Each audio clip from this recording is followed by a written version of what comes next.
आज बनवूया वाफेवरचे तांदळाचे पापड. त्यासाठी मी रात्रभर तांदूळ भिजत घातलाय. आता तो मी सकाळी उपसून मिक्सरला पाणी थोडंसं टाकून वाटून घेते.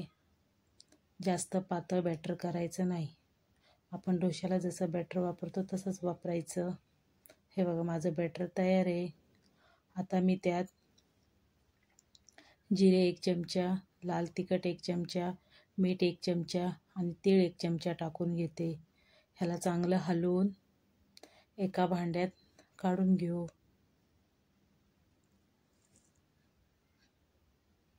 आता एका कढईत पाणी उकळायला ठेवायचं. त्यावर एक चाळणी ठेवायची. चांगलं पाण्याला उकळी फुटू द्यायचं. हे बॅटर ह्याच्यात टाकून ताटात टाकून एखाद्या ताटलीत टाकून एकसारखं पसरवायचं. तेल लावायची गरज नाही.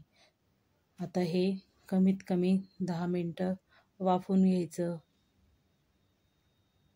10 मिनटं झाले, मी वाफवून घेतलं. आता हे थंड पाण्यात टाकायचं. 2 मिनटं झाले की सुईच्या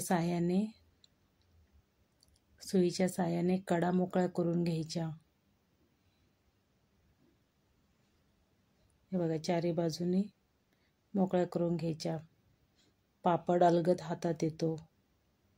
हे बघा, तुम्ही बघू शकतात किती गोल गरगरीत पापड तयार झाला. हे बघा, किती पातळ पण झालाय.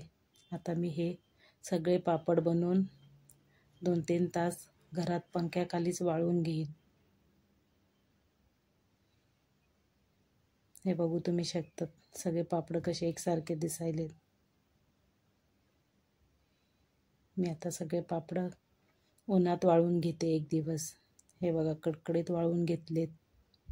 आता मी तुम्हाला तळून पण दाखवते. तेल चांगलं तापू द्यायचं, मग हे तळून घ्यायचे. तुम्हाला आवडले तर नक्की लाईक अँड शेअर करा. हे पापड तिखट मीठ टाकल्यामुळे डाळ भातासोबत खूप छान लागतात. आधी करून पहा. नक्की लाईक सबस्क्राईब करा. थँक्यू.